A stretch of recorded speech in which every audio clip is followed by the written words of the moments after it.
Morning students. आज हम लोग स्टार्ट करेंगे केमिस्ट्री का जो पार्ट है आइसोटोप्स और आइसोबार्स के बारे में हमने पिछले क्लास में पढ़ा था। ठीक है, तो आइसोटोप्स और आइसोबार्स के बारे में, आइसोबार्स को थोड़ा सा फिर समझेंगे। आइसोटोप्स के बारे में बताए थे आपको, I have discussed with all of you कि व्हाट इज आइसोटोप्स। आइसोटोप्स जब भी होते हैं जब पेयर में होते हैं, means two elements are said to be isotopes of each other when they have the same atomic number and different mass number.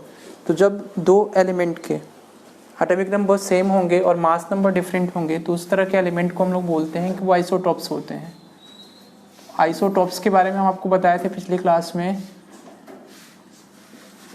कि आइसोटोप्स में क्या होता है, एटॉमिक नंबर सेम होता है उस एलिमेंट्स में और मास नंबर डिफरेंट होता है। तो दीज आर द आइसोटोप्स। तो हाइड्रोजन के कितने आइसोटोप्स बताए थे? How many isotopes does the hydrogen है? 3। कौन कौन से होते हैं? Protium, deuterium as well as tritium. तो फर्स्ट आइसोटोप इज, हाइड्रोजन का जो पहला आइसोटोप होता है, first isotope is what? Protium. Protium is known as 1H1। 1H1 हम प्रोटियम को बोलते हैं। Second is deuterium. ड्यूटेरियम को आपको ड्यूटेरियम भी बताया था। ड्यूटेरियम में क्या होता है? 1H2। This is denoted by D। इसका एटॉमिक नंबर कितना होता है? 1। तो सबके एटॉमिक नंबर सेम होंगे। देखो एटॉमिक जो मास नंबर है वो डिफरेंट हो रहा है। इसमें 1 होगा, इसका मास नंबर क्या होगा? 2 होगा। Third number is tritium. Tritium is what? 1H3। और ये हो जाएगा आपका ट्राइटियम। T से इसको डिनोट करते हैं। क्लियर है?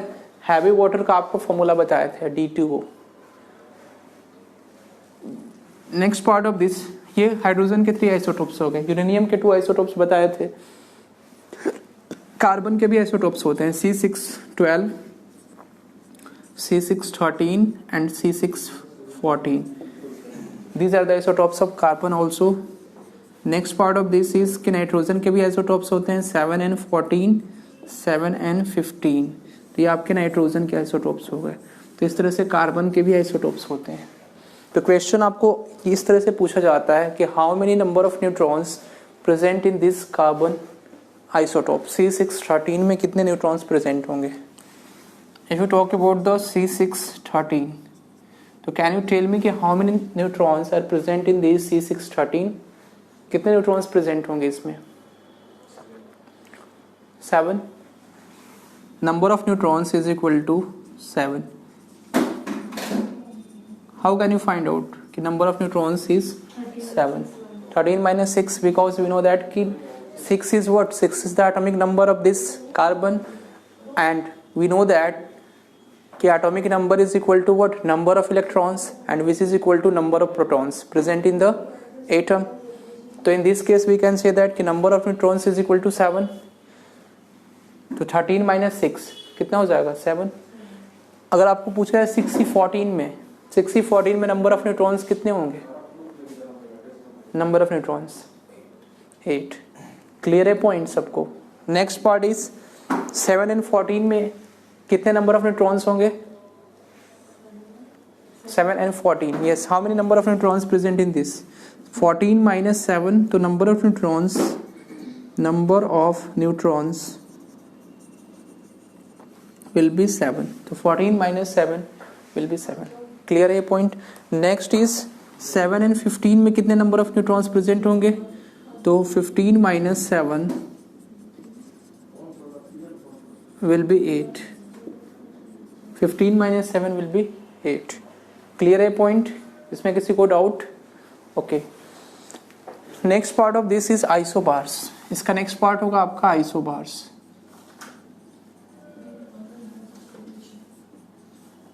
आइसोबार्स किसको बोलेंगे? What is called isobars?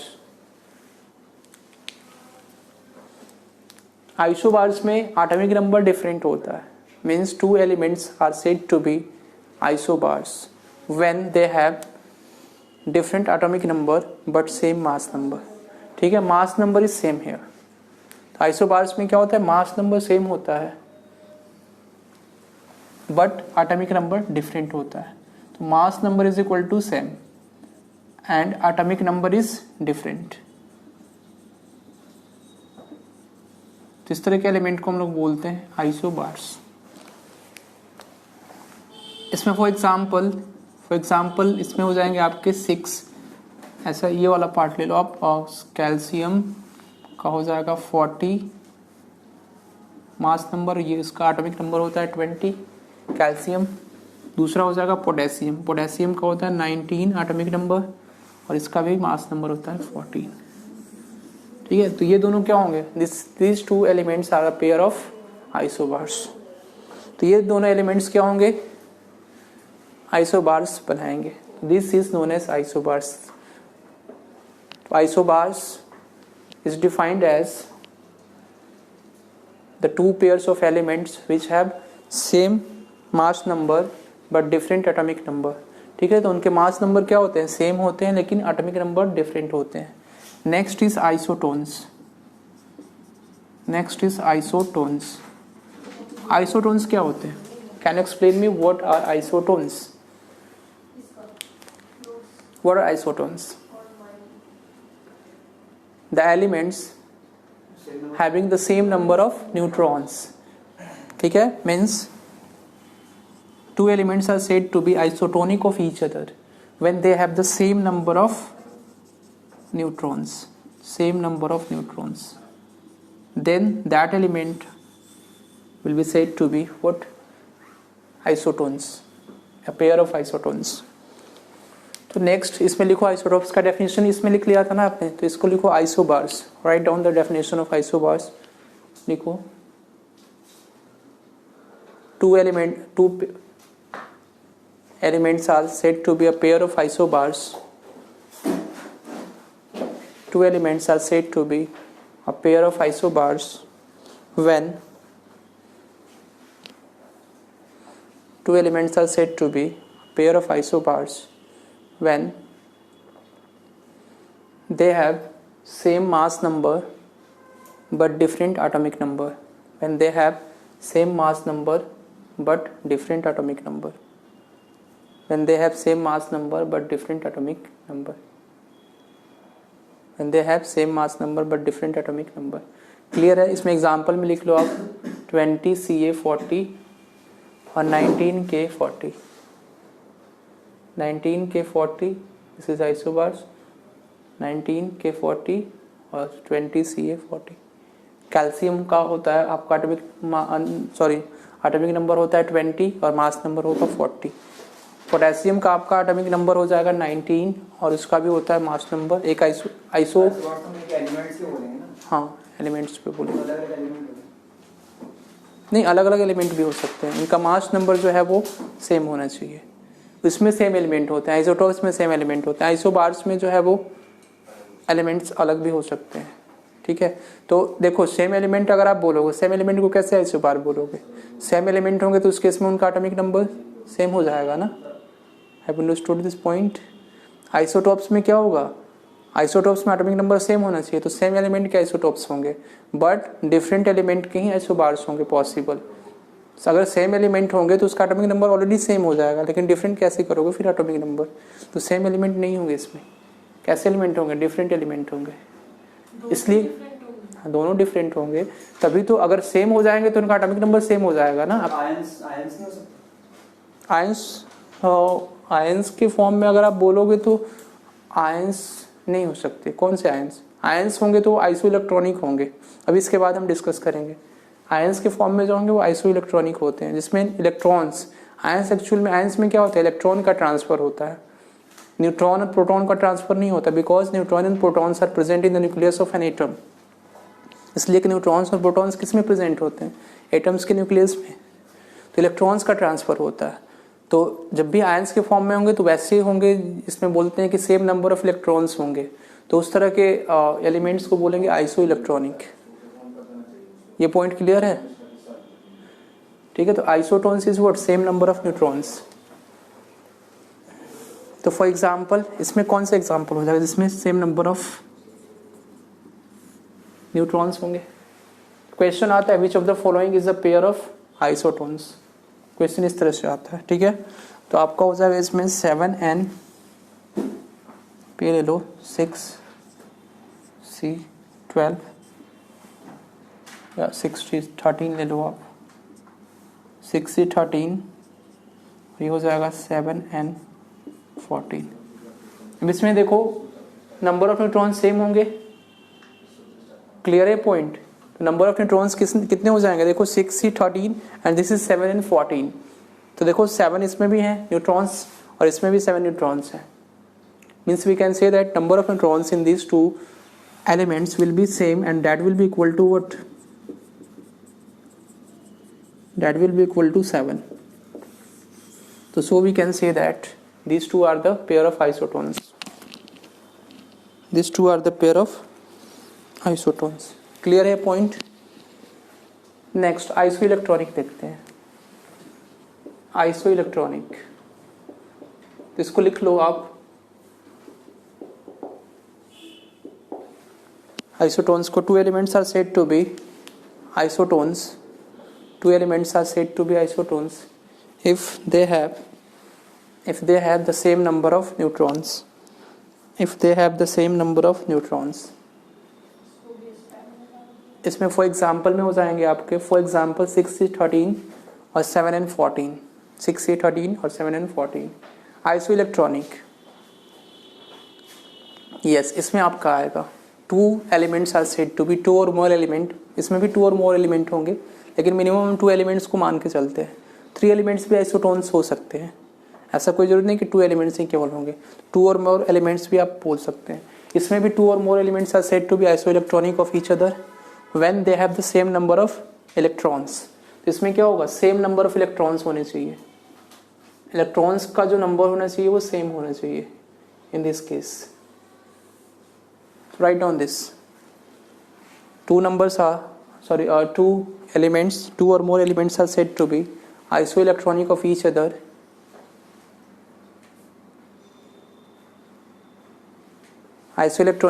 other when they have the same number of electrons.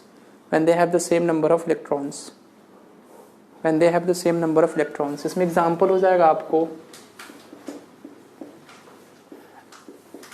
Na plus Mg plus 2 Al plus 3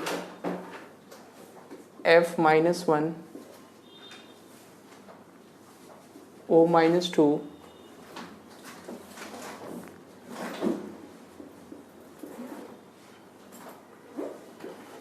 N minus 3 and C minus 4। Clear है पॉइंट। तो ये सभी एलिमेंट जो हैं, ठीक है, Cn -1, Cn -1। अब ये सभी क्या है, ये पेयर ऑफ आइसोइलेक्ट्रॉनिक इसको बोलेंगे। Na नियॉन, सबसे पहले ये देखो neon Na+1 Mg+2 Al+3 F -1 O -2, charge है इस पे N-3 और C-4। तो देखो इलेक्ट्रिकली चार्ज स्पीसीज हैं, ये चार्ज स्पीसीज है ना, एक को बोलते हैं हम लोग कैटायन, एक को बोलते हैं anion, you know. Electrically charge species तो एक पॉजिटिवली चार्ज है और एक नेगेटिवली चार्ज है। पॉजिटिव चार्ज जो है वो क्या इंडिकेट करता है, इलेक्ट्रॉन क्या कर रहा है, ये लूज कर रहा है atom. Positive charge indicate that this atom या this element loses its electrons, ठीक है। तो उस केस में अपने इलेक्ट्रॉन को वो लूज कर रहा है। तो first of all Ne is what, neon, and I said in my previous classes कि neon is a noble gas या unreactive gas या बोल सकते हैं inactive gas, ठीक है। इसको बोलते हैं हम लोग असक्रिय गैस, नोबल गैस बोला जाता है Ne को। तो Ne में नंबर ऑफ इलेक्ट्रॉन्स कितने प्रेजेंट होते हैं, how many number of electrons present in this neon atom, neon element, कितने होंगे, 10। क्लियर है। अब Na+ में कितने होंगे इलेक्ट्रॉन, Na सोडियम में कितने होते हैं नंबर ऑफ इलेक्ट्रॉन, वो एटॉमिक नंबर के इक्वल होगा, तो 11 होते हैं, लेकिन +1 चार्ज है, तो +1 charge indicate that 11 - 1 that will be 10, electrons 10 होंगे Na+1 में भी। Mg+2 में कितने होंगे इलेक्ट्रॉन्स, तो 11। Mg का एटॉमिक नंबर कितना होगा 12, मैग्नीशियम का अब देखो इसमें दो प्लस टू कितना चार्ज है +2, तो ये -2 हो जाएगा इसमें, तो ये हो जाएगा आपका 10, तो इसमें नंबर ऑफ इलेक्ट्रॉन्स भी होंगे 2। +2 इंडिकेट दैट कि इसने Mg ने क्या किया है, 2 इलेक्ट्रॉन्स लूज किया है। क्लियर है, Mg+2 मीन्स Mg जो है वो 2 इलेक्ट्रॉन्स लूज किया है। तो उसी तरह से Al+3 में कितने नंबर ऑफ इलेक्ट्रॉन्स होंगे, 10 सेम इलेक्ट्रॉन्स होंगे, इसलिए कि Al+3 Al का एटॉमिक नंबर कितना होता है, L में कितने इलेक्ट्रॉन्स प्रेजेंट होते हैं टोटल 13, एल्युमिनियम में 13 इलेक्ट्रॉन्स होंगे, इसलिए कि 13 एटॉमिक नंबर होता है, लेकिन +3 है, L पे चार्ज कितना है +3, इट मीन्स दैट कि 3 इलेक्ट्रॉन्स इसने लूज किया है, तो L+3 will be what 13 - 3 that will be 10। Next point is F-1। अब यहाँ पे देखो fluorine, minus means negative charge indicates that कि इसने इलेक्ट्रॉन्स को गेन किया है। ठीक है, तो इलेक्ट्रॉन मतलब फ्लोरीन जो है वो इलेक्ट्रॉन गेन करेगा, कितने इलेक्ट्रॉन गेन किया, एक, किसी एटम से जितने इलेक्ट्रॉन दिया है उससे वो इसने एक इलेक्ट्रॉन गेन किया है, इट मीन्स दैट फ्लोरीन पे कितना होगा, फ्लोरीन का एटॉमिक नंबर कितना होगा 9, और एक इलेक्ट्रॉन इसने गेन किया है, तो 9 + 1 = 10, तो इसमें नंबर ऑफ इलेक्ट्रॉन्स 10 हो जाएंगे। सेम एज O-2 में नंबर ऑफ इलेक्ट्रॉन्स कितने होंगे, O-2, ऑक्सीजन में नंबर ऑफ इलेक्ट्रॉन्स कितने होते हैं केवल ऑक्सीजन एटम में 8, लेकिन 2 इलेक्ट्रॉन्स इसने क्या किया, गेन किया, तो 8 + 2 विल बी 10। और क्वेश्चन आपको आया कि O-2 का इलेक्ट्रॉनिक कन्फिगरेशन क्या होगा, इलेक्ट्रॉनिक कन्फिगरेशन, इलेक्ट्रॉनिक विन्यास जिसको बोलते हैं हम हिंदी में, क्या होगा, तो 2 नोबल गैस के इक्वल, सेम नोबल गैस का जो होगा क्या होगा 2 8, इसलिए कि स्टेबल इलेक्ट्रॉनिक कन्फिगरेशन आपको बताया था क्या होता है, 2n² पे जाता है, तो 2 8 8 18 18 32 32 एंड सो ऑन 64 फिर 64 जाता है, तो ऐसे है, तो 2 8 8 18 18, तो ये आपका स्टेबल इलेक्ट्रॉनिक कन्फिगरेशन होगा क्या, नोबल गैस का 2 8, और सब में इलेक्ट्रॉन्स कितने हैं 10 है, तो 2 8 हो जाएगा सबका। क्लियर है, जो भी मेटल्स हैं वो आपस में कैसे कर सकते हैं आप आपस में, ये तो सबका एक साथ है ना, इसमें नॉन मेटल्स भी तो है, मेटल्स ही थोड़े, सोडियम मैग्नीशियम और एल्युमिनियम, ये सभी क्या है, ये सभी आप देखो ना, इन सब पे चार्ज जो होता है ना वो सेम है। मेटल्स में जैसे एक ग्रुप के एलिमेंट जैसे हो गए, उन पे चार्ज क्या होगा, सेम होगा, जैसे फर्स्ट ग्रुप में कौन आता है, हीलियम हीलियम लिथियम सोडियम, ठीक है, सोडियम, उसके बाद पोटेशियम रुबिडियम सीजियम, ठीक है, ये सब आता है, और फ्रांसियम, तो ये सभी फर्स्ट ग्रुप के एलिमेंट होते हैं, इसको बोलते हैं अल्कली मेटल्स। ठीक है, इसलिए अल्कली मेटल्स होते हैं, इनको अल्कली मेटल्स क्यों बोलते हैं, why they are called alkali metals, इसलिए कि इनके ऑक्साइड्स जो होते हैं वो जनरली क्या होते हैं, मेटेलिक ऑक्साइड्स, बेसिक होते हैं नेचर में, तो इनके जो ऑक्साइड्स होते हैं वो बेसिक होते हैं। ठीक है, और ये रिएक्शन करके बेस के साथ स्ट्रॉन्ग मतलब अल्कलाई बनाते हैं, that's why this are known as alkali metals, इसलिए इनको अल्कलाई मेटल्स बोलते हैं। क्लियर है पॉइंट, तो इसलिए जो है देखो अब H में क्या होगा, H में H की बात करें तो H हाइड्रोजन की वैलेंसी कितनी होगी +1, देखो इसमें इसका एटॉमिक नंबर है 1, तो इसका इलेक्ट्रॉनिक कन्फिगरेशन 1 ही होगा। सेम एज लिथियम का इलेक्ट्रॉनिक कन्फिगरेशन क्या होगा, इसका एटॉमिक नंबर कितना है 3, तो 2 1, इट मीन्स दैट कि जो भी एलिमेंट एक ग्रुप में होंगे उनके आउटर मोस्ट ऑर्बिट में जो नंबर ऑफ इलेक्ट्रॉन्स होते हैं वो सेम होते हैं, तो सब में यहाँ पे क्या होंगे, आउटर मोस्ट ऑर्बिट में जो नंबर ऑफ इलेक्ट्रॉन्स हो रहे हैं वो 1 1 हो रहे हैं। क्लियर है, तो number of electrons in the outermost shell या in the outermost orbit will be same in the case of group. तो अब ये देखो ये सभी मेटल्स ही हैं, इसमें आउटर मोस्ट ऑर्बिट में जो इलेक्ट्रॉन्स होंगे वो होंगे आपके 1, तो इसीलिए इसका जनरल इलेक्ट्रॉनिक कन्फिगरेशन बोलते हैं sp-df के फॉर्म में NS1। sp-df का भी पढ़ेंगे हम लोग डिटेल में, ठीक है, बाद में, अभी तो स्टार्टिंग है ये। क्लियर है पॉइंट, कोई डाउट इसमें, समझ में आया ना isoelectronic, you have understood this point or not, yes you, okay. तो अब कार्बन में same as you can find out easily. In the case of carbon what will be the number of electrons and in the case of nitrogen what would be the number of electrons? How many? 10. Same. इसलिए कि n पे कितना charge है? -3. 7 होता है atomic number. 3 electrons इसने gain किया तो total number of electrons 7 + 3 will be 10.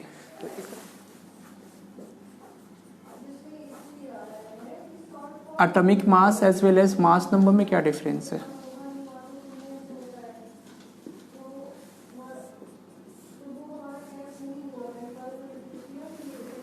Can you explain me what is atomic mass and what is mass number? So mass number is different and atomic mass is different versus mass number. Not same. Atomic mass and mass number. So mass number, what we can say, what is mass number? We can simply say that कि mass number is the what? Number of protons or the number of electrons or the number of electrons plus what number of neutrons. तो ये आपके हो जाएंगे numbers जो होते हैं वो आपका हो जाएगा mass number. But when you talk about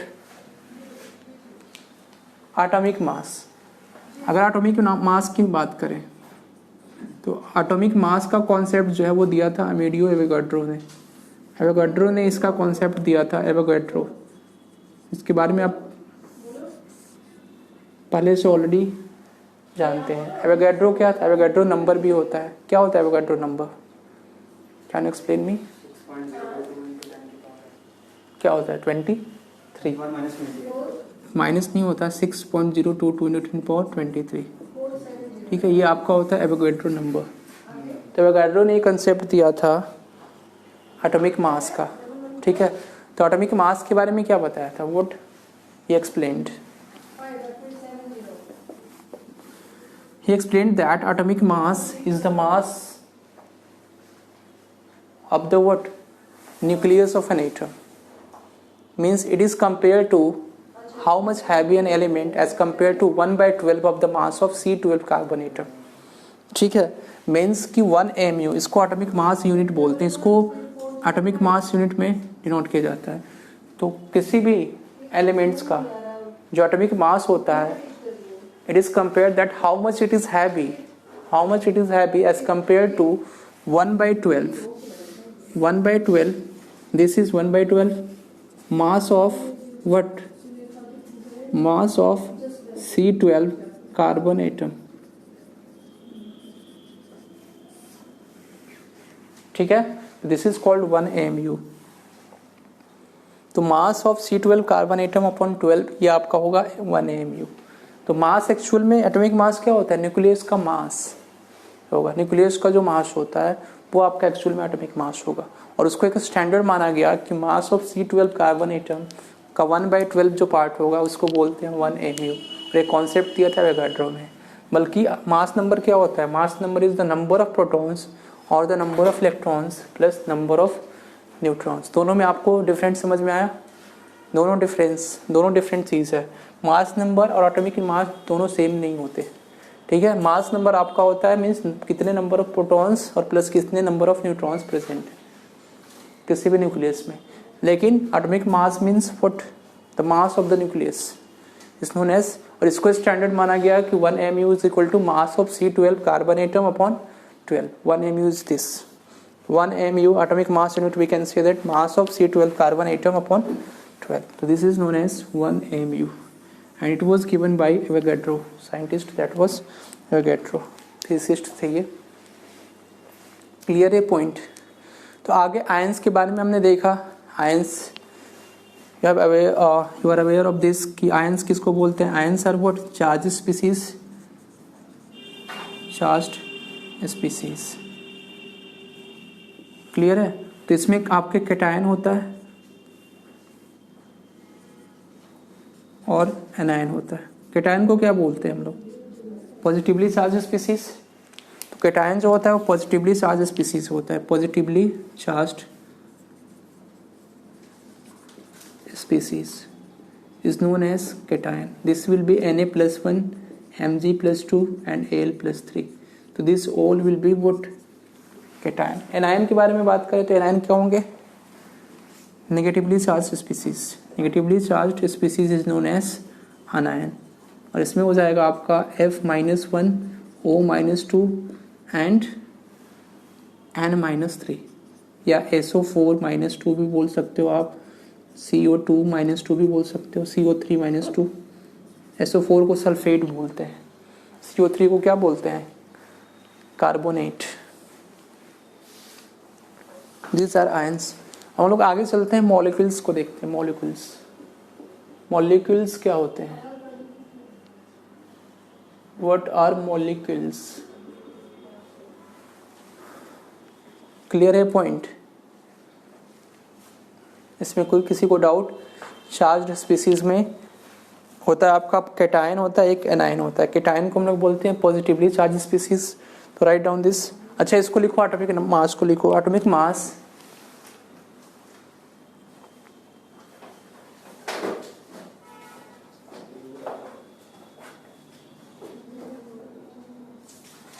is how much heavy an element as compared to. Atomic mass is the how much heavy an element as compared to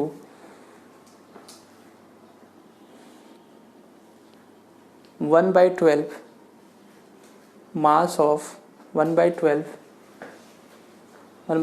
of mass of C12, 1/12 of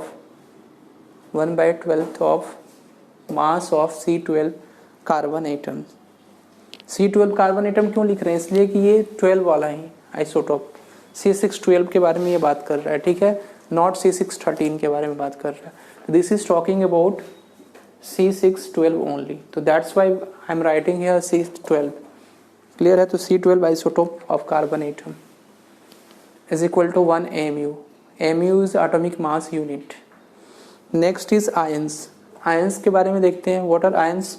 देखो, ions are the charge species. Ions are the charge species. Ions जो होते हैं वो charge species होते हैं. तो इसमें 2 parts आप लिखेंगे. First is cation and second is anion. लिख लिया आपने? कैटायन पॉजिटिवली चार्ज स्पीसीज को बोलते हैं और anion is negatively charge species. Next देखो मॉलिक्यूल्स. मॉलिक्यूल्स में क्या होता है? What are molecules? Can you explain me? Yes, atoms सब कंबाइन करते हैं. 2 और मोर एटम्स कंबाइन करते हैं. तो डिफरेंट या सेम? तो सेम एटम्स कंबाइन करते हैं. व्हेन 2 और more same atoms combines then it forms a molecule. ठीक है, तो उस केस में वो मॉलिक्यूल बनाते हैं. तो मॉलिक्यूल में देखो O2, केवल O हमारा क्या है? मोनो एटॉमिक है, जिसमें एक एटम होते हैं. जिसमें 2 एटम होते हैं उसको क्या बोलते हैं? O2 is what? Diatomic. O2 is diatomic molecule. What about O3? O3 is ozone, you know. Ozone is a poisonous substance that we can say. तो ओजोन क्या एक poisonous substance है, ठीक है. तो ozone O3 is what? Triatomic molecule. Next is O3 के बाद क्या हो सकता है possible? N3. This is triatomic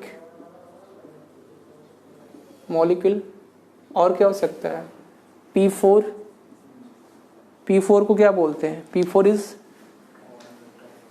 polyatomic. Yes, 3 से जो ज्यादा होते हैं पॉलीएटॉमिक भी बोल सकते हैं या टेट्राएटॉमिक. This is known as tetraatomic molecule. या आप पॉलीएटॉमिक भी बोल सकते हो. पॉलीएटॉमिक मीन्स 3 से ज्यादा होगा तो उसको पॉलीएटॉमिक भी बोलते हैं.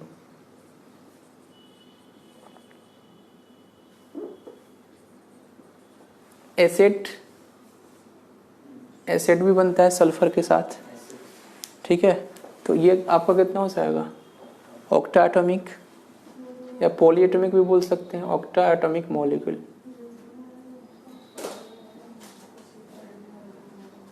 कोई डाउट इसमें? तो इसको लिख लो आप मॉलिक्यूल को। तो molecule is a combination of या ग्रुप ऑफ टू और मोर एटम्स, कॉम्बिनेशन और ग्रुप ऑफ टू और मोर एटम्स।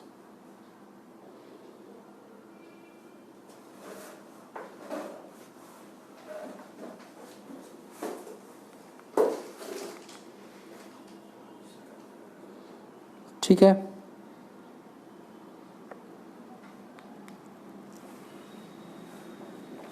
कार्बन में भी मॉलिक्यूल्स होते हैं, आपको पता है ना कार्बन के कितने तक जाते हैं? कार्बन के 3 एलोट्रॉप्स होते हैं, यू नो अबाउट दैट, इसको भी डिस्कस कर देते हैं एक ही साथ। कार्बन के 3 एलोट्रॉप्स होते हैं, carbon has 3 allotropes, yes. Carbon में 3 एलोट्रॉप्स होते हैं, कौन कौन से? फर्स्ट आपका एलोट्रॉप्स होता है, इसको बोलते हैं ग्रेफाइट। ग्रेफाइट क्या होता है? What is graphite? Yes, pencil का जो निप होता है। Can you say that, you can say that कि the nib of the pencil is made up of graphite, and graphite is a metal or non metal? What is?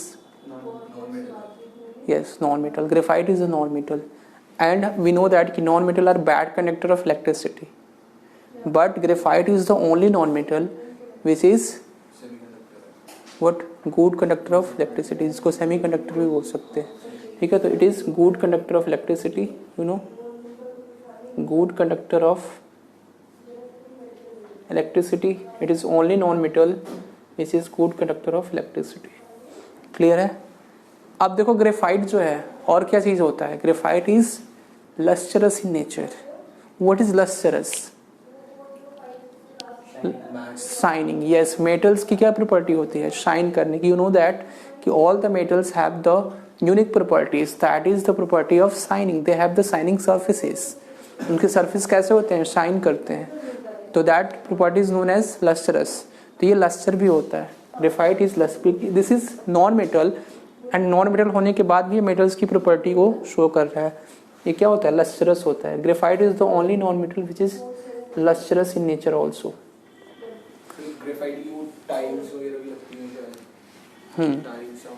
Tiles वगैरह वो costly होती हैं, वैसे graphite जो है वो good conductor of electricity, lustrous होता है। क्लियर है पॉइंट? फिर आगे इसके बाद सेकेंड है आपका ग्रेफाइट के बाद डायमंड। इसका मेल्टिंग पॉइंट और बॉइलिंग पॉइंट हाई होता है कि लो होता है? नहीं, ग्रेफाइट का। जैसे नॉन मेटल्स की मेल्टिंग पॉइंट बॉइलिंग पॉइंट होता है उसी तरह से होता है। डायमंड के बारे में बात करें, डायमंड। अब इसमें अच्छा, ग्रेफाइट के स्ट्रक्चर के बारे में कभी कभी पूछता है, what is the structure of graphite? इसमें 3 कार्बन एटम्स जो है वो बॉन्डेड होते हैं 1 कार्बन एटम के साथ, ठीक है। तो इसमें 3 कार्बन एटम, इस तरह से 3 कार्बन एटम जो है वो बॉन्डेड होते हैं 1 कार्बन एटम के साथ, और ये इस तरह से बनता है, आगे चेन बनते जाता है इसमें, ठीक है। तो आगे इस तरह से ये बनते जाता है चेन। 3 कार्बन एटम जो है वो 1 कार्बन एटम के साथ बॉन्डेड होते हैं। तो this is the structure of graphite that you can से, ठीक है। डायमंड के बारे में अगर बात करें तो diamond is the hardest substance. We know कि डायमंड सबसे हार्डेस्ट सब्सटेंस होता है, the hardest substance, hardest substance.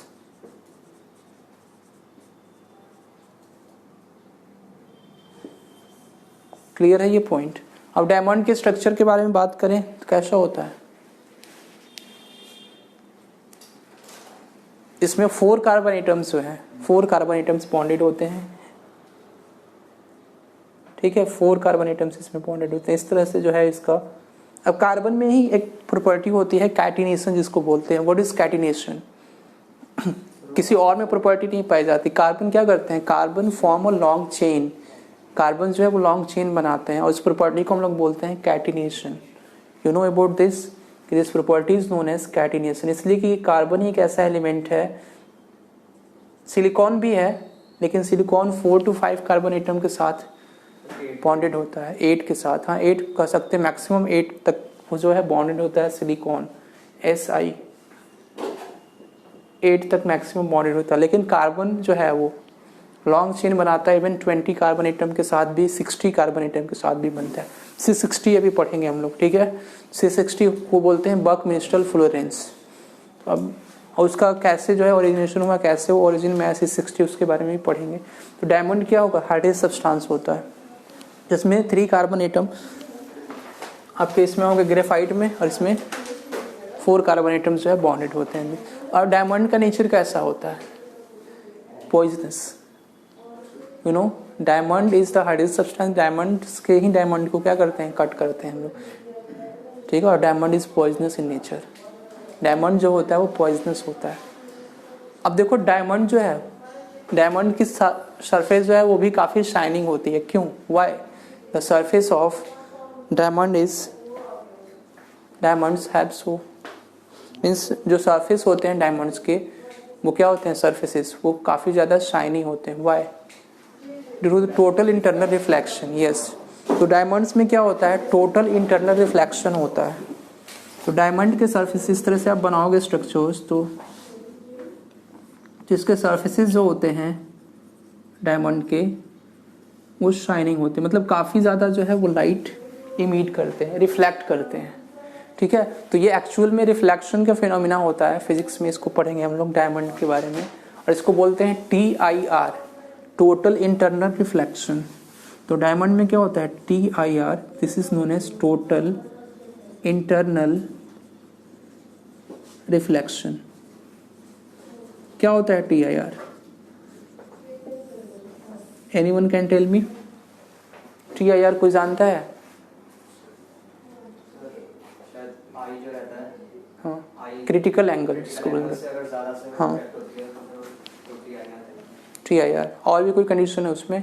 90 degree का भी तो होता है ना, 90 डिग्री पे रिफ्लेक्ट होगा, क्रिटिकल एंगल से ज़्यादा होगा, और वो रिफ्लेक्शन जो एंगल होगा वो क्या होगा, 90 डिग्री के आसपास में होना चाहिए, तो वो टोटल इंटरनल रिफ्लेक्शन होगा, ठीक है। डायमंड समझ में आया ना इतना? वो फिजिक्स में पढ़ने का रिफ्लेक्शन का, don't tension, I will explain it to you कि TIR क्या होता है, ठीक है। उसका फिगर डायग्राम बना के एक्सप्लेन करेंगे। क्लियर है point? This is known as the case of diamond, ठीक है। कि डायमंड्स में क्या होता है, हार्डेस्ट सब्सटेंस है। थर्ड इज व्हाट, C60, इसको बोलते हैं Buckminster fullerenes. This is known as Buckminster Florence.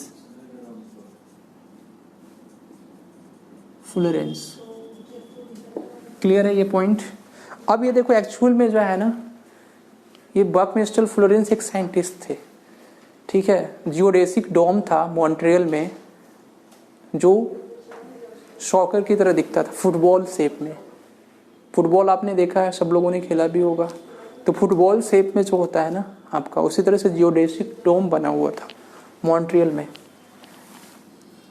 Geodesic dome बना हुआ है, अभी भी होगा डोम मॉन्ट्रियल एरिया में। ये यूके में है, इंडिया में नहीं है ये, ठीक है। यूनाइटेड किंगडम में है ये मॉन्ट्रियल। जियोडेसिक डोम बना हुआ था, ठीक है। तो जियोडेसिक डोम किस तरह का बना हुआ था, फुटबॉल के आकार का, जैसे फुटबॉल हम लोग बनाते हैं उसी तरह से। तो जो कार्बन 60 एटम्स होते हैं वो फुटबॉल की तरह ही ऐसे अटैच्ड होते हैं। यू हैव सीन दैट, किस तरह से जो है अटैचमेंट इनका होता है। फुटबॉल कैसे बनता है, सॉरी, इसमें 6 होते हैं, ये 4 बना रहे हैं, एक्चुअल में हेक्सागोनल होते हैं ये, ठीक है। ये ऐसे बनता है हेक्सागोनल।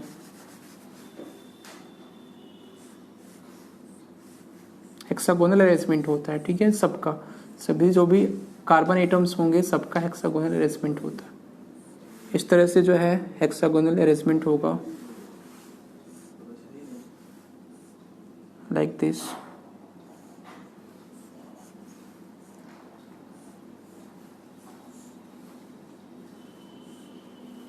हेक्सागोनल अरेंजमेंट होगा इस तरह से, ठीक है। तो ये बीच में भी हेक्सागोनल ही होता है, ये आपका यहाँ से ऐसे होता है, मतलब हेक्सागोनल टोटल अरेंजमेंट हो, जैसे फुटबॉल आपने देखा होगा, ठीक है। तो उस तरह क्या होता है C60 कार्बन एटम, तो उस तरह से जो है कार्बन 60 एटम्स जो है एक दूसरे से अलाइंड होते हैं, नेक्स्ट इज मोलिकुलर फॉर्मूला और एम्पिरिकल फॉर्मूला हम लोगों को देखना है। मोलिकुलर फॉर्मूला क्या होता है? What is molecular formula? अब मोलिकुलर फॉर्मूला हम पढ़ेंगे और अच्छे से पढ़ेंगे, ठीक है। तो मोलिकुलर फॉर्मूला, जो इंपॉर्टेंट मोलिकुलर फॉर्मूला है वो हम लोग सबसे पहले देखेंगे, ठीक है। तो all of you are aware of this कि मॉलिक्यूल्स के जो फॉर्मूलेज होते हैं, मतलब जब भी दो एटम्स, दो डिफरेंट एटम्स क्या करते हैं, कंबाइन होते हैं और वो कंपाउंड बनाते हैं, तो that will be known as compound also. तो उसको हम कंपाउंड बोलते हैं और कंपाउंड में वो मॉलिक्यूल्स बनाते हैं। मोलिकुलर फॉर्मूला जो है वो हम लोग देखेंगे। तो इसमें alkane, alkyne, alkyne, you know, alkane, alkene और एल्काइन, ये किसका होता है? कार्बन कहीं है, कार्बन ही क्या करता है, हाइड्रोजन के साथ बॉन्ड बनाता है, उसको बोलते हैं hydrocarbon. You know about hydrocarbon? Hydrocarbon में क्या होता है, कार्बन जो है हाइड्रोजन के साथ बॉन्ड बनाता है। तो देखो, जब कार्बन हाइड्रोजन के साथ सिंगल बॉन्ड के साथ अटैच होता है तो उस केस में बोलते हैं कि वो एल्केन होगा, ठीक है, एल्केन ग्रुप में आएगा। तो एल्केन का जनरल फॉर्मूला होता है CnH2n+2, CnH2n+2। अल्कीन का क्या होता है, CnH2n, and this is CnH2n-2, this is alkyne. Clear है? देखो फर्स्ट इसमें जैसे होता, फर्स्ट क्या होता है, मीथेन। मीथेन, मीथेन क्या है जी? What is methane? बायोगैस का कंपोनेंट होता है, 95% उसमें पाया जाता है बायोगैस का component, CH4। Green house gas भी बोलते हैं इसको, और बायोगैस में जो है यूज़ किया जाता है, ये 95% होता है इसका कंपोजिशन, सबसे ज़्यादा होता है मीथेन का। तो ये देखो अल्केन का, अल्केन की फैमिली से ही बिलोंग करता है, ठीक है। तो CH4 आपका हो गया ये मीथेन। दूसरा क्या होगा, सेकेंड मेंबर इथेन। इथेन में C कितना होगा, N की वैल्यू यहाँ पे 2 हो जाएगी, और N की वैल्यू 2 जब पुट करोगे तो C2 और H कितना होगा, C2H6, ठीक है। तो इथेन हो जाएगा आपका C2H6, ये आपका हो जाएगा इथेन, ठीक है। उसी तरह से प्रोपेन, थर्ड कार्बन, N की वैल्यू 3 रखोगे तो प्रोपेन होगा, ठीक है। तो इसका स्ट्रक्चर कैसे बनता है, स्ट्रक्चर अगर बनाएंगे तो CH4 इस तरह से H, इस तरह से H, इस तरह से H, and this is H। Clear है? तो this is called CH4। C2H6 कैसे बनेगा, तो देखो यहाँ पे एक ही बॉन्ड बना हुआ है ना सबके साथ, तो सिंगल बॉन्डेड एटम है। तो सिंगल कार्बन जो है वो हाइड्रोजन के साथ सिंगली बॉन्डेड है, सिंगल बॉन्ड के साथ बॉन्डेड है। तो इस तरह के कंपाउंड को बोलेंगे अल्केन। तो ये इसको बोलेंगे सिंगल बॉन्डेड हाइड्रोकार्बन। तो ये हाइड्रोकार्बन कैसा है, सिंगल का। तो इसको इस तरह के हाइड्रोकार्बन को बोलते हैं सैचुरेटेड हाइड्रोकार्बन, जिसमें सिंगल बॉन्ड होता है, ठीक है। तो सिंगल बॉन्ड होता है उसको बोलते हैं सैचुरेटेड। तो इसमें अल्केन का जो भी फैमिली है, मीथेन, इथेन, प्रोपेन, ब्यूटेन, फिर उसके बाद पेंटेन, हेक्सेन, हेप्टेन, फिर ऑक्टेन, नैनेन, नैनोन होता है, फिर उसके बाद डेकेन, उसके बाद क्या होता है, डिकेन के बाद यूनिडेक, डोडेक, ट्राइडेक, ठीक है। इस तरह से आगे चलते जाता है, 20 का भी पता है, 30 तक जाता है, आइकोस बोलते हैं 30 को, सब बहुत सारे कार्बन एटम तक जाता है ये, ठीक है। एल्कीन, एल्कीन में क्या होगा आपका, इथीन होता है सबसे छोटा, इसलिए कि CH2 बनेगा वो, ठीक है। तो इथीन हो जाएगा। फिर उसी तरह से प्रोपीन, ठीक है, प्रोपीन, ब्यूटीन। अल्काइन में प्रोपाइन, इथाइन, प्रोपाइन, ठीक है, और ब्यूटाइन, पेंटाइन। तो ये सभी जो है इसके कंपाउंड बनेंगे। तो देखो इसमें डबल बॉन्ड, अल्कीन क्या होता है, डबल बॉन्ड वाला होता है, अल्काइन जो है ट्रिपल बॉन्ड वाला होता है, अल्केन जो है वो सिंगल बॉन्ड वाला होता है। तो जो सिंगल बॉन्ड वाला होता है उसको बोलते हैं saturated hydrocarbon, and the second triple bonded means second and triple bonded जो एटम्स होते हैं, कार्बन जो हाइड्रोजन के साथ बॉन्ड बनाता है उसको बोलते हैं अनसैचुरेटेड हाइड्रोकार्बन। क्लियर है पॉइंट? तो अनसैचुरेटेड और सैचुरेटेड हाइड्रोकार्बन में क्या डिफरेंस है, तो सैचुरेटेड में क्या होता है, सिंगल बॉन्ड होता है, और अनसैचुरेटेड में डबल या ट्रिपल बॉन्ड का इन्वॉल्वमेंट होता है। तो उस तरह के हाइड्रोकार्बन को हम लोग बोलते हैं, that type of hydrocarbon would be known as unsaturated hydrocarbon. Clear है पॉइंट? केमिकल फॉर्मूला, कुछ इंपॉर्टेंट कंपाउंड्स के जो काफ़ी यूज़ होते हैं और काफ़ी ज़्यादा इंपॉर्टेंट है ये, यहाँ से क्वेश्चन आता है, ठीक है, इसको ध्यान रखना है। D2O फर्स्ट से स्टार्ट करते हैं। D2O क्या बोलते हैं? Heavy water. क्लियर है सबको? D2O is heavy water. Next part of this is MgOH का होल ट्वाइस। MgOH का होल ट्वाइस को बोलते हैं milk of magnesia. Milk of magnesia, इससे भी क्वेश्चन आता है। मिल्क ऑफ मैग्नीशिया, इसका यूजेस क्या है? यूज भी साथ साथ में हम पढ़ते जाएंगे, इसलिए यूज भी पूछता है। मिल्क ऑफ मैग्नीशिया का यूज कहाँ करते हैं हम लोग? MgOH का होल ट्वाइस एसिडिटी में। You know that as a antacid, इसको एंटासिड भी बोलते हैं। It is known as antacid also. MgOH का होल ट्वाइस को हम लोग बोलते हैं एंटासिड। MgOH का whole twice is known as antacid. This is also known as milk of magnesia. इसको मिल्क ऑफ मैग्नीशिया भी बोलते हैं।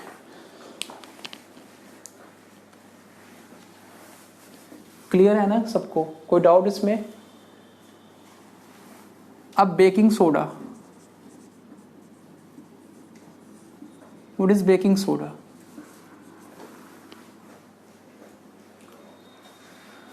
बेकिंग सोडा Na2CO3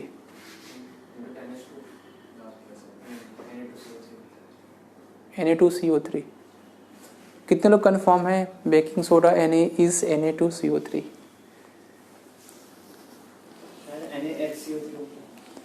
अब अच्छा, इसके पहले कुछ चीजें हम आपको बताएंगे अभी। इसके बाद कार्बोनेट क्या होता है? What is carbonate? Carbonate, yes, carbonate का फॉर्मूला क्या होता है बताओ? CO3। इसके ऊपर चार्ज कितना होता है? -2। यस, कार्बोनेट का होता है CO3, इसके ऊपर चार्ज होगा आपका -2। Hydrogen carbonate is what? और marker is not working, go and take another one. ठीक है, देखो हाइड्रोजन कार्बोनेट इज H+1 और कार्बोनेट इज CO3 के पावर -2। तो ये क्या बन जाएगा फिर? ये टोटल HCO3, और इसके ऊपर चार्ज कितना आ जाएगा? देखो +1 और -2, तो कितना होगा? +1 और -2। मैथमेटिकल कैलकुलेशन तो आती ही होगी। तो हमें कितना हो जाएगा? -1। तो HCO3 के ऊपर कितना चार्ज होगा? -1। और ये सोडियम के साथ ऐड होगा तो सोडियम हाइड्रोजन कार्बोनेट बोलते हैं इसको। और sodium hydrogen carbonate is what? Baking powder. ठीक है, तो उसको हम लोग बोलते हैं बेकिंग पाउडर या बेकिंग सोडा भी बोलते हैं। दोनों में क्या डिफरेंस होता है? Can you explain me the difference between baking soda and baking powder? दोनों का केमिकल फॉर्मूला सेम होता है, ऐसा नहीं है कि केमिकल फॉर्मूला डिफरेंट होता है। दोनों का केमिकल फॉर्मूला ये होगा NaHCO3 और NaHCO3। क्लियर है? लेकिन बेकिंग पाउडर में जब हम टार्टरिक एसिड जो है वीक एसिड क्या करते हैं? ऐड करके उससे बेकिंग सोडा बनाते हैं। ठीक है, टार्टरिक एसिड इसमें मिक्स किया जाता है प्लस टार्टरिक एसिड।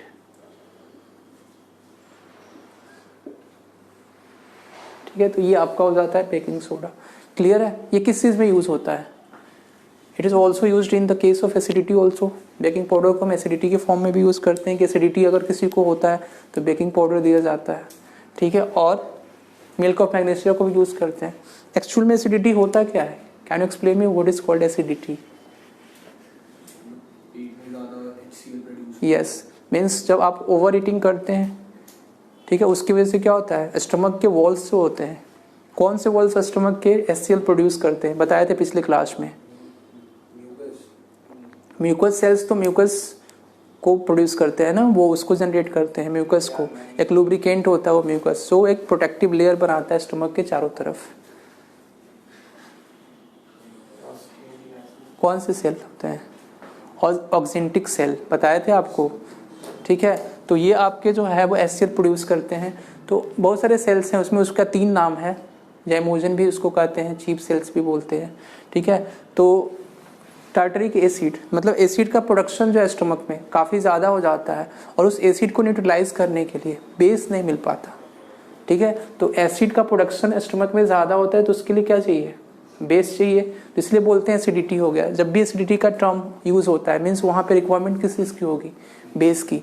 तो बेस की एसिडिटी होती है और एसिड की क्या होती है, बेसिसिटी होती है। जब भी एसिड की रिक्वायरमेंट होगी तो वहाँ पे हम बोलेंगे बेसिसिटी है। एसिडिटी है मीन्स बेस की रिक्वायरमेंट है, तो बेस की एसिडिटी होती है। समझ में आई चीज़? दोनों टर्म्स क्या होते हैं एक दूसरे से का रिवर्स कहे जाते हैं। तो एसिडिटी मीन्स व्हाट, यहाँ पे बेस की रिक्वायरमेंट है, इसलिए कि एसिड का प्रोडक्शन ज़्यादा हो गया है और उस एसिड को, जो एक्स्ट्रा एसिड है, उसको न्यूट्रलाइज करने के लिए बेस चाहिए। बिकॉज वी नो दैट कि the reaction between an acid and a base is known as neutralisation reaction, and when acid and base reacts with each other it produce as a product will be what, salt plus water। ये क्या बनाते हैं, salt plus water। तो acid और base एक दूसरे के साथ रिएक्ट करते हैं तो आपका बनाते हैं salt plus water। क्लियर है पॉइंट?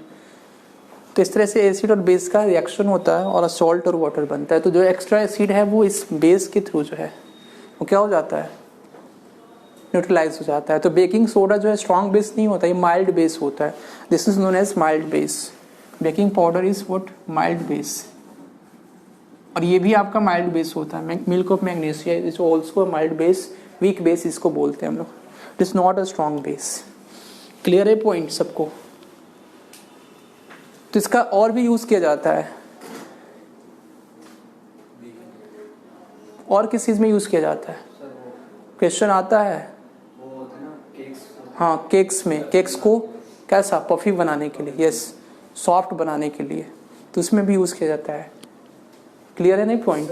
टार्टरिक एसिड का एग्जांपल, टार्टरिक एसिड का एग्जांपल मतलब टार्टरिक एसिड से किस में पाया जाता है, टैमरिंड में भी पाया जाता है, टैमरिंड। तो लिख लो आप, साथ ही साथ किसमें कौन कौन से एसिड पाए जाते हैं वो ऐसे बताएंगे भी आप। टमाटो में कौन सा एसिड होता है, ऑक्जेलिक। ठीक है, क्वेश्चन आया था एक बार जो है वो सीजीएल में, एसएससी सीजीएल में, कि एप्पल में कौन सा एसिड पाया जाता है, एप्पल में सिट्रिक कैसे पाया जाएगा। एप्पल सिट्रिक एसिड किस में पाया जाता है, जो खट्टे फल होते हैं, जो कैसे होते हैं, सिट्रस फ्रूट्स होते हैं, उनमें पाया जाता है सिट्रिक एसिड। तो इसमें क्या होता है, एप्पल में मैलिक एसिड पाया जाता है, मैलिक एसिड। एप्पल में कौन सा एसिड पाया जाता है, मैलिक एसिड। ठीक है, और टार्टरिक एसिड जो है वो टैमरिंड में, टी में भी पाया जाता है एसिड। जो आप टी यूज करते हैं, पीते हैं ना टी, डेली चाय, उसमें कौन सा एसिड पाया जाता है, टैनिक एसिड, टैनिक एसिड। और स्टमक में तो पता ही है आपको, स्टमक में कौन सा एसिड होता है, HCl, हाइड्रोक्लोरिक एसिड। अच्छा, जो बी स्टिंग करते हैं या वेस्प स्टिंग करते हैं, ठीक है, बी या एंट जो है, रेड एंट देखा होगा आपने, जब वो स्टिंग करती है तो उस केस में वो क्या रिलीज करती है, कौन सा एसिड रिलीज करती है, कार्बोनिक एसिड, नो, कौन सा एसिड रिलीज करती है वो, क्या बोलते हैं उसको, मिथानोइक एसिड। ठीक है, मिथानोइक एसिड बोल सकते हैं आप उसको। इसका दो नाम है, मिथानोइक एसिड जो है इसको बोलते हैं हम IUPAC name. You know about IUPAC? IUPAC name इसको बोलते हैं हम लोग। IUPAC means what, international union for pure and applied chemistry, इसका फुल फॉर्म होता है। ठीक है, ये स्टैंडर्ड मतलब IUPAC नेम बनाया गया, लेकिन इसका कॉमन नेम दूसरा होता है, वो भी यूज होता है। ठीक है, मिथेनोइक एसिड या हम लोग बोलते हैं इसको फॉर्मिक एसिड, फॉर्मिक एसिड। ठीक है, क्लियर है पॉइंट, फॉर्मिक एसिड। तो ये बी स्टिंग जब करती है तो आप देखते हो ना, पेन करता है। जैसे ही बी स्टिंग करती है तो आपका जो मसल्स है उसमें क्रैम्पिंग होने लगती है और you feel so much pain. ठीक है, या वेस्प वगैरह बी स्टिंग करती है, हनी बी, तो उस केस में भी आपको ऐसा ही फील होता है। तो मिथेनोइक एसिड क्या करती है, रिलीज करती है। तो इसके लिए क्या रेमेडी है, what is the remedy here, baking soda also. Why baking soda, इसलिए कि बेकिंग सोडा क्या करता है, इसको न्यूट्रलाइज कर देता है, इस एसिड को न्यूट्रलाइज करने के बाद सॉल्ट और प्लस वाटर बन जाता है। इसलिए जो है आपको रिलीफ मिल जाता है उस पेन से। और क्या हो सकता है? लोहा, यस, मेटल। मेटल आप यूज़ करते हो, क्यों? इसलिए कि मेटल एसिड के साथ रिएक्ट करता है, मेटल एसिड के साथ रिएक्ट करता है और आपको बनाता है, मेटल प्लस एसिड का रिएक्शन होता है and this will form salt plus hydrogen gas, H2 gas का फॉर्मेशन होता है। मेटल का एसिड के साथ रिएक्शन होता है तो बनता है सॉल्ट प्लस हाइड्रोजन गैस। और ये हाइड्रोजन गैस जो है वो क्या करता है? हाइड्रोजन गैस पॉप साउंड के साथ, अगर आप इसको सोल्यूशन में लेंगे, सॉफ्ट सोल्यूशन या किसी सॉल्यूशन में, तो ये पॉप साउंड के साथ रिलीज होता है। कब? जब बर्निंग कैंडल नियर बाई इसके पास लाते हैं, सोल्यूशन के पास। जैसे H2 को रिलीज कर देंगे किसी सोल्यूशन में और उसमें से वो रिलीज होगा, तो एक बर्निंग कैंडल जब इसके पास लाएंगे तो ये पॉप साउंड प्रोड्यूस करेगा। क्लियर है पॉइंट? तो इस तरह से आपका फॉर्मिक एसिड को हम न्यूट्रलाइज करते हैं, मेटल्स का भी यूज़ करके। तो मेटल्स में आप आयरन भी यूज़ कर सकते हैं, तो उसका एसिड के साथ रिएक्शन होता है तो सॉल्ट प्लस वाटर बनता है, इसीलिए आपको रिलीफ मिल जाता है पेन से, इसलिए कि वो सॉल्ट और प्लस हाइड्रोजन गैस रिलीज करता है। क्लियर है पॉइंट सबको? तो next part of this baking soda आपका हो गया। आगे हम लोग चलते हैं, ठीक है? ये सब लिख लिया ना आप लोगों ने? काफ़ी जो है इन्फॉर्मेटिव पार्ट है और इससे क्वेश्चन एग्जाम में आते हैं, पूछे जाते हैं, इन्फॉर्मेटिव बेस्ड क्वेश्चन, ठीक है? तो इस सबको आप लिख लो अच्छे से।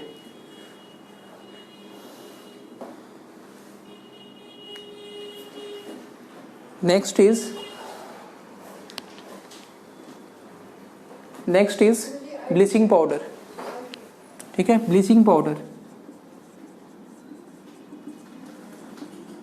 पाउडर के बारे में बताइए आप, उसका क्या फॉर्मूला होता है, मोलिकुलर फॉर्मूला? Yes, CaOCl2। इसको क्या बोलते हैं, इसका नाम क्या होता है? अदर नेम पूछा जाता है एग्जाम में ब्लीचिंग पाउडर का। अदर नेम क्या होगा? Calcium oxychloride. Calcium oxychloride, this is known as calcium, लिख लो इसको अच्छे से, कैल्शियम ऑक्सीक्लोराइड।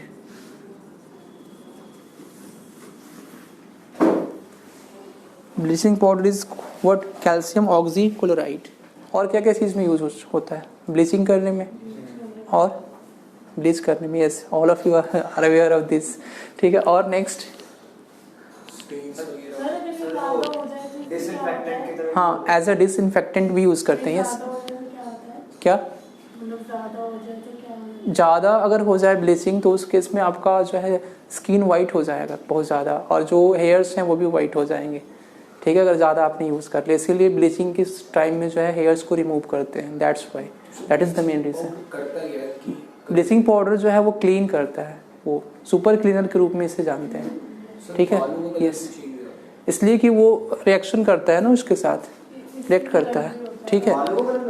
कलर नहीं करता, ठीक है? हाँ, गोल्डन कलर हो जाता है। यस, वो रिएक्शन होने के बाद होता है, वो रिएक्शन होता है, हेयर में प्रेजेंट होता है, सब्सटेंस, केमिकल सब्सटेंस उसके साथ रिएक्ट करता है। क्या? कपड़ों में कलर जो होता है ना उसको ही रिमूव, ब्लीचिंग पाउडर कपड़ों के लिए क्यों यूज करेंगे? वो तो वॉशिंग सोडा यूज करते हैं ना वो कपड़ों को धोने के लिए। यस, ब्लीचिंग पाउडर होता है कपड़ों पे यूज, कपड़ों का ना वो रंग रिमूव करना। हाँ, तो रंग रिमूव कर, यस, जो ऐसे स्पॉट्स हैं, डार्क स्पॉट्स वगैरह जो होते हैं उसको रिमूव करने के लिए यूज किया जाता है। ये तो फैक्ट्रीज में यूज होता है, फिर आप होम में यूज नहीं करते। होम में या पर्सनल यूज में, लॉन्ड्री में यूज होता है, ठीक है? लॉन्ड्री में यूज करते हैं इसको हम लोग, this is used in the laundry, या बोल सकते हैं आप कि डिसइंफेक्टेंट की तरह भी यूज करते हैं इसको। जैसे क्लोरीन को भी तो यूज किया जाता है ना as a disinfectant, Cl2। Swimming pools में भी यूज किया जाता है, all of you know about this, कि स्विमिंग पूल्स में, और PVC में भी यूज किया जाता है Cl2 का। PVC is what? Polyvinyl chloride, you know polyvinyl chloride, ये फैक्ट्रीज में यूज करते हैं पोलीविनाइल क्लोराइड। पोलीविनाइल क्लोराइड क्या होता है एक्चुअल में? जो क्या स्टॉप हो गया था? Polyvinyl chloride is what? Polyvinyl chloride क्या होता है? वायर्स जो होते हैं ना, वायर्स के ऊपर जो इंसुलेटिंग मटेरियल होता है, that is made up of polyvinyl chloride, उसको हम लोग बोलते हैं कि पोलीविनाइल क्लोराइड होता है। जो वायर्स होते हैं आपके, कॉपर वायर हो गया, एल्युमिनियम, मतलब जो भी वायर्स हैं, क्या कॉपर वायर वैसे मेनली यूज करते हैं हम लोग, एल्युमिनियम वायर भी होता है, तो इस तरह से। इसलिए कि कॉपर और सिल्वर दोनों गुड कंडक्टर होते हैं इलेक्ट्रिसिटी के, और सबसे बेस्ट कंडक्टर माने जाते हैं इलेक्ट्रिसिटी के, सिल्वर और कॉपर दोनों substance.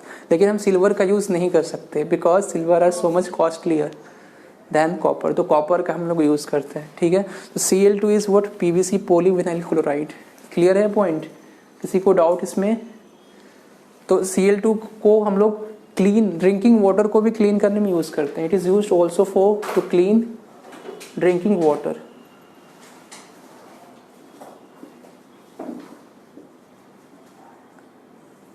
And to do this water free from germs. ठीक है, तो जर्म्स से फ्री करने के लिए जो भी जर्म्स होते हैं वाटर में प्रेजेंट उसको किल करने के लिए इसका यूज़ करते हैं हम Cl2 का। क्लियर है ये पॉइंट? Cl2, किसी को कोई डाउट इसमें ब्लीचिंग पाउडर में? नेक्स्ट है वॉशिंग सोडा। वो जो आपने बोला था ना इसमें कि ये जो है वो ब्लीच करने के लिए यूज़ करते हैं, तो वो केमिकल सब्सटेंस के साथ रिएक्ट करता है और वो वाइट कलर या ग्रे कलर कर देता है। तो डिपेंड करता है उसमें और भी सब्सटेंस मिले होते हैं ना, केवल ब्लीचिंग पाउडर भी नहीं मिला होता, और भी बहुत सारे इंग्रेडिएंट मिले होते हैं। ठीक है, वॉशिंग सोडा क्या होता है? What is washing soda? Na2CO3 sodium carbonate and into dot 10H2O। तो ये 10H2O जो होता है ना, वो आपको क्या होता है?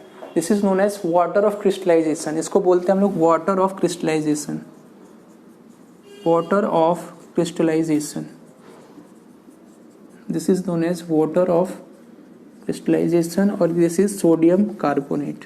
तो सोडियम कार्बोनेट के साथ जब वाटर ऑफ क्रिस्टलाइजेशन ऐड हो जाता है इसको बोलते हैं washing soda. Na2CO3 plus 10H2O is equal to Na2CO3.10H2O। Clear है? तो ये आपका वॉशिंग सोडा होता है। तो all of you know about कि what is the use of washing soda, तो इसको बताने की जरूरत है नहीं। ठीक है, एक होता है इसमें वाटर ऑफ क्रिस्टलाइजेशन में भी CuSO4 into 5H2O। ठीक है, और सबको पता है कॉपर सल्फेट का कलर कैसा होता है? ब्लू। इसको बोलते हैं ब्लू विट्रियोल, ब्लू विट्रियोल बोलते हैं इसको, CuSO4.5H2O को। All of you know about this कि CuSO4 कॉपर सल्फेट और .5H2O। ठीक, ये आपका ये तो आता है ना कॉपर सल्फेट कैसे बना, कॉपर की वैलेंसी यहाँ पे क्या हुई? कभी कभी क्वेश्चन में पूछता है कि CuSO4 में कॉपर की वैलेंसी कितनी होगी, तो वो कॉपर की वैलेंसी नहीं पूछेगा, वो देगा क्यूपरस क्यूपरी कैसे देता है, नाम देगा उसमें ऑप्शन में। तो देखो CuSO4 में कॉपर की वैलेंसी आपकी होगी +2 और SO4 की होती है -2, तो कॉपर 2 इसको बोलते हैं। This is known as copper 2। Clear है पॉइंट? और कॉपर 2 को बोलते हैं हम लोग क्यूपरस। जो भी है कॉपर 2 ऐसे आपको ऑप्शन में दिया रहेगा, कॉपर 2, कॉपर 3, कॉपर 1 और नॉन ऑफ दिस। तो कॉपर 2, यहाँ पे 2 मीन्स व्हाट, वैलेंसीज की 2 होगी कॉपर की। ठीक है, कॉपर सल्फेट में तो कॉपर सल्फेट .5H2O को हम लोग बोलते हैं blue vitriol. Next is washing soda के बाद नेक्स्ट क्या होगा? नेक्स्ट आपका है जिप्सम।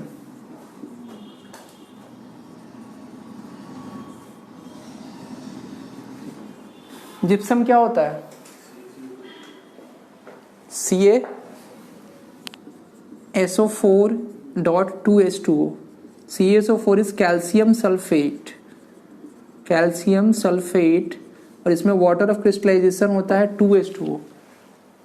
ठीक है, इसको बोलते हैं हम लोग 2H2O। तो जिप्सम का ये फॉर्मूला आता है। फिर प्लास्टर ऑफ पेरिस, सबको पता है प्लास्टर ऑफ पेरिस।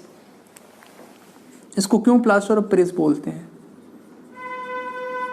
इसलिए कि सबसे पहले ये टेक्निक जो है प्लास्टर का वो पेरिस में आया था, और ये प्लास्टर ऑफ पेरिस को हम बोन्स को क्या करने में, बोन्स को ठीक करने में, जो भी फ्रैक्चर्ड बोन्स होते हैं उसको सही करने में यूज़ किया जाता है।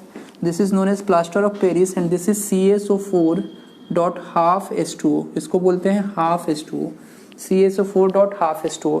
This is known as plaster of Paris. तो इस टॉयज वगैरह में भी यूज़ किया जाता है, टॉयज को बनाने में, आर्किटेक्चर में भी यूज़ करते हैं इसको, प्लास्टर ऑफ पेरिस को। और फिर उसके बाद जो है बोन्स, डॉक्टर्स वगैरह बोन्स को ठीक करने में यूज़ करते हैं। जो फ्रैक्चर्ड बोन होते हैं उसको सही करते हैं प्लास्टर करके। क्लियर है part?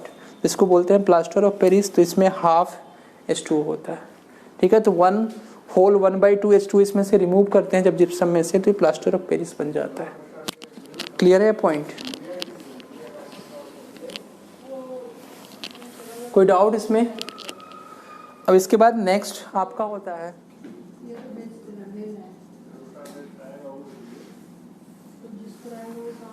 Potassium. Can you explain me? Potassium आप समझते हैं फिटकरी। फिटकरी का फॉर्मूला क्या होता है? Molecular formula this is known as फिटकरी K2SO4 Al2SO4 का होल थ्राइस इंटू 24H2। फिटकरी आप पोटासियम आफ्टर सेविंग भी यूज करते हैं लोग, ठीक है। पोटासियम फिटकरी आप नहीं जानती हैं? हाँ, क्यों यूज करते हैं? इसलिए कि जो भी, ठीक है, कटिंग पार्ट्स हैं, जो भी कट गए पार्ट्स, जो भी स्किन जो है वो डैमेज्ड स्किन है, उसके ऊपर क्या करता है? लेयर प्रोवाइड करता है कि कोई बैक्टीरिया या जर्म्स उसको इन्फेक्ट ना करे, ठीक है। और बाकी जो बैक्टीरिया है, टेक्नोवैक जैसे होता है ना, कट जाने के बाद बैक्टीरिया वगैरह काफ़ी ज़्यादा एक्टिव हो जाते हैं, तो उसको वो किल करने में हेल्प करता है, ठीक है। तो इसलिए हम पोटासियम फिटकरी का यूज़ करते हैं आफ्टर सेविंग। तो नेक्स्ट इज K2SO4.Al2SO4 का होल थ्राइस इंटू 24H2O। तो आपको होता है। नेक्स्ट है KOH। KOH होता है, इसको बोलते हैं पोटेशियम हाइड्रोक्साइड।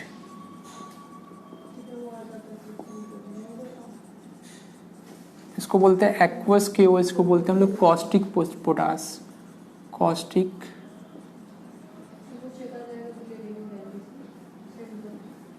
पोटाश। क्लियर है पॉइंट सबको? This is known as caustic potash या कॉस्टिक सोडा बोल दो, सबसे ज़्यादा अच्छा caustic soda. This is aqueous KOH। Clear है? कोई डाउट इसमें किसी को?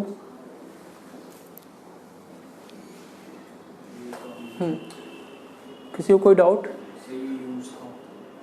इसका यूज़ फैक्ट्रीज वगैरह में भी फैक्ट्रीज में ही होता है। कॉस्टिक सोडा होता है ये जो है वो पेपर वगैरह में भी, पेपर को साफ करने वगैरह में भी यूज़ होता है। पेपर इंडस्ट्रीज में भी यूज़ करते हैं इसको। बाकी जो है ऐसे इसका यूज़ नहीं होता। फैक्ट्रीज इंडस्ट्रीज में यूज़ होता है, इंडस्ट्रियल टेक्निक्स में बीच में यूज़ होते हैं, मशीन्स वगैरह में, ठीक है। कोई डाउट? अच्छा, इसमें बताओ आप, प्लास्टर ऑफ पेरिस और जिप्सम में हार्ड कौन सा होता है? अगर हार्ड की बात करें तो जैसे एयर के POPS। POP क्या होता है? ज़्यादा हार्ड सब्सटेंस होता है। तो POP जो है वो एयर के साथ, ठीक है। अच्छा, रस्टिंग का अगर बोले, रस्टिंग आयरन का तो आपको सबको पता है Fe होता है फॉर्मूला, लेकिन अगर रस्टिंग हो जाए उसमें तो उसका फॉर्मूला क्या हो जाता है? रस्टिंग होने के बाद FeSO4 Fe2O3। आयरन को जैसे एक रिएक्शन होता है, काफ़ी इंपॉर्टेंट रिएक्शन है। आयरन के ऊपर से हम स्टीम पास करें, एक क्वेश्चन आता है एग्जाम में, आयरन के ऊपर स्टीम अगर पास करेंगे तो उसका रिएक्शन में एज ए प्रोडक्ट जो बनेगा, ठीक है, when a steam is passed over the hot iron, ठीक है, या आयरन, ठीक है, उसके ऊपर अगर स्टीम पास करेंगे तो उस केस में आपका रिएक्शन बनता है Fe2O3, नहीं Fe3O4 होगा, ये बनता है Fe3O4, ये बनता है आपका, ठीक है। Fe2O3 यहाँ पे। अब आयरन देखो, आयरन में दो होता है, स्टीम भी पास करेंगे तब भी इसमें रिएक्शन होता है, और आयरन का मॉइस्चर की प्रेजेंस में भी रिएक्शन होता है। रस्टिंग कैसे होता है? रस्टिंग या तो दो कंडीशन से हो सकता है, या तो आपका एसिड के साथ रिएक्शन हो, मतलब when any iron is attacked by N acid, या दूसरा सेकंड नंबर केस कि जब मॉइस्चर हो एयर में प्रेजेंट, तो ऑक्सीजन मिलकर क्या बनता है? आयरन ऑक्साइड बनाता है। तो आयरन जो है वो आपका रस्टिंग होगा तो एसिड के भी प्रेजेंस में भी हो सकता है, तो एसिड के प्रेजेंस में होगा तो उसमें से भी आयरन ही, मतलब उसमें भी से भी ऑक्साइड ही आता है मेनली जनरली, इसलिए कि आयरन का अगर एसिड के साथ रिएक्शन होगा तो सॉल्ट प्लस वाटर, तो आयरन उस केस में डिग्रेड हो जाएगा, ठीक है। इसलिए कि मेटल्स का रिएक्शन होता है एसिड के साथ, तो इसलिए जो है रस्टिंग होता है इसमें। क्लियर है ये दोनों पॉइंट, इसको लिख लो आप।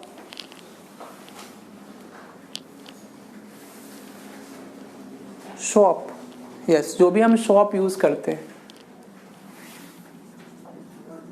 साबुन, तो क्या होता है C17H35COONA, इसका फॉर्मूला होता है। सोप कैसा नेचर का होता है? सोप कैसा नेचर का होता है? सोप बताओ, बेसिक नेचर का होता है। तो नेचर भी कभी कभी पूछ लिया जाता है, कैसा नेचर का होगा? बेसिक नेचर का होगा। क्लियर है? किसी को डाउट इसमें लिख लो, ठीक है। नेक्स्ट लिखो अमोनिया। अमोनिया का क्या होता है? NH3। अमोनिया से मतलब अमोनियम हाइड्रोक्साइड एक बनता है बेस, जो वीक बेस कहा जाता है, ठीक है। तो अमोनिया आपका हो जाएगा NH3। अमोनिया को यूज किस में करते हैं? हेयर कलर्स में और फॉर फर्टिलाइजर्स ऑल्सो, ठीक है। यूरिया के फॉर्म में, for manufacturing urea, for the manufacture of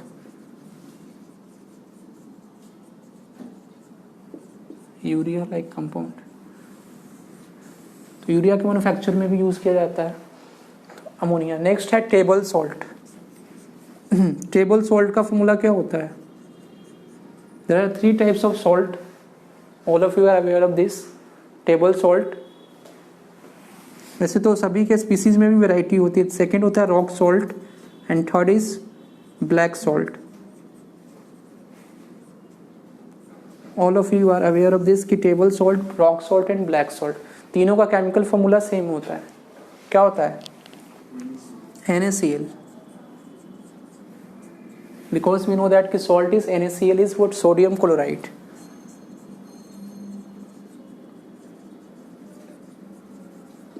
But how this table salt is different from rock and black salt?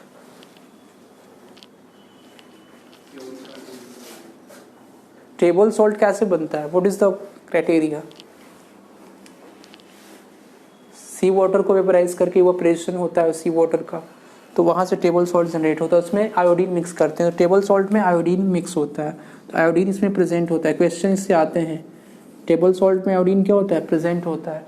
Rock salt में क्या होता है? आयोडीन अब्सेंट होता है, ठीक है। रॉक सॉल्ट में और सभी एलिमेंट्स होते हैं, कैल्शियम, फॉस्फोरस, तो ये सभी एलिमेंट्स जो हैं, कैल्शियम, फॉस्फोरस, मैग्नीशियम, ये सभी एलिमेंट, मतलब 85 एलिमेंट्स उसमें पाए जाते हैं रॉक सॉल्ट में। रॉक सॉल्ट को हम लोग बोलते हैं नेचुरल सॉल्ट।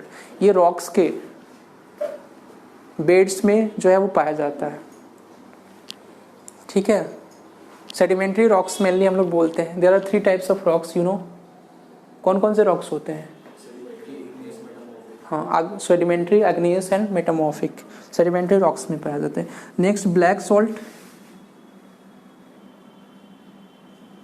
ये भी सेम एज NaCl होता है और ये ब्लैकिश कलर, इसमें भी एलिमेंट्स होते हैं, इसमें भी आयोडीन नहीं होता है, ठीक है। तो इस तरह से जो है वो आपका ये 3 टाइप्स के सॉल्ट हो गए। तो इसका केमिकल फॉर्मूला पूछता है तो NaCl सबको पता है सॉल्ट का। क्लियर है पार्ट? अब जैसे शुगर का आपको पूछता है कि शुगर का केमिकल फॉर्मूला क्या होगा।